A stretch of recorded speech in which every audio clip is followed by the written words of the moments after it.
Now let me show you how to add an object to Firebase. So in the template for app component on the top, I'm going to add a text box.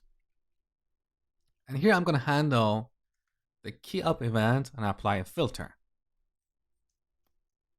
So when we press enter, we want to call the add method. Now as the argument to this method, I want to send a reference to this input element. So let's define a template variable, call this course, and pass this here. Now back in our component, let's implement this method. Add takes a course object, which is an HTML input element. Now, in order to add an object to Firebase, we use this observable that we defined earlier. So this .courses dot, we don't have IntelliSense here because the type of this field is any. So we need to annotate it. Look at the return type of the list method. It returns a Firebase list observable. And note that this type is generic. Here we have a generic parameter between angle brackets, and our generic parameter is any array. This means every item in this observable is an any array. In other words, every time this observable emits a new value, that value is actually an array. And you saw that earlier. So when I added a new course or removed a course, in the console, you saw that every time we got an any array. Okay, so let's annotate this field with Firebase list observable of any array.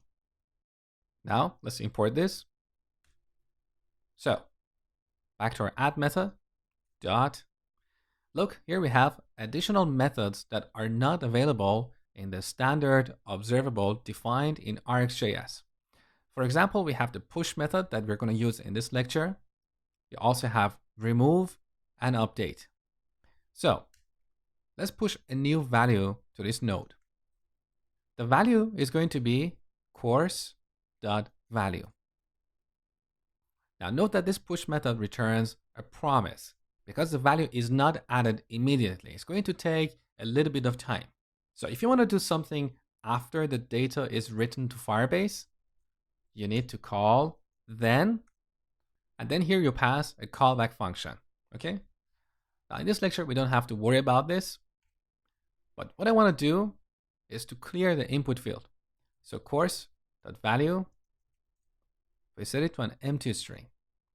Now let's test this. Back in the browser, I'm going to add a new course, enter. The new course appeared, but it immediately disappeared. Let's take a look at the console. We have an error, permission denied. So earlier we had this error when reading from Firebase, because by default, only authenticated users can work with a Firebase database. So as a temporary solution, we need to go back to our Firebase console. On the database page, look at the rules tab. So here we need to change the rule for writing data to true. And this means anyone can write to this database. And of course, this is very dangerous. But for this demo, it doesn't matter. If you want to learn more about the authentication, I suggest you to look at my course, Build Enterprise Applications with Angular. I have not included that in this course because our focus here is purely on the front end and Firebase is an entirely different topic. So I've included that as a bonus purely to open your eyes to other possibilities. So let's publish the changes. You can see this warning here. Your security rules are defined as public. Anyone can read or write to your database. Now, back in our Angular app, I'm going to add a new course. Here's our new course. Beautiful. Now, back in our Firebase database. Look, under courses, we have a new node. And this is the ID of this new node that Firebase automatically generated. So this is a unique identifier in this database. In front of this key, we have our value, which is a string. Because here in our app component, we pushed a string value to this node. Let's see what happens when we pass a complex object. So instead of passing a string, I'm going to pass a complex object. this object is going to have a few properties. Name, which we set to course.value. I'm also going to set the price, $150. Now a Boolean property is live. We set this to true. After that, I'm going to add another property, sections. I'm going to set this to an array of objects. So we're going to have multiple sections. Each section should have a title, let's say components. Of course, here we could have other properties in each section. Now let's duplicate this a couple of times. The second section is going to be directives, and the third one is going to be templates. Now, back in the browser, I'm going to add course 5.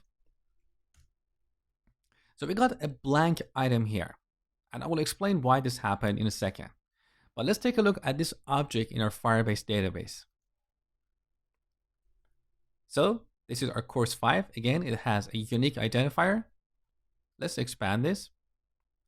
We have all these properties, is live, name, price, and sections, which is an array of objects. So when working with arrays, you can see the keys are the indexes of elements in this array. So the first item, here we have an object with the title property. So this is the beauty of NoSQL or document databases. You can insert a complex JSON object in the database in one go. We don't have tables and relationships. So you put a JSON object in our database and also take it out. JSON in, JSON out. Now, before we finish this lecture, let's see why we got a blank item here. So in the template here, you're displaying the $value property of our course object. As you saw, the value of the last course is a complex object. So here we don't have a primitive value, and that's why we don't have the $value property. Now, as I explained before, you should manage your nodes. So even though they can be inconsistent in terms of their structure, but you should have some level of consistency between various nodes under a parent. However, let's say for whatever reason, you have this scenario in a real-world application. Let me show you how to fix this and display the name of the last course. So back in the template, here we can add or course.name. So if we have the $value property, we're going to display this. Otherwise, we're going to display the name of the course. Save, back in the browser, and the problem is fixed. So we use the push method to add a new object to Firebase.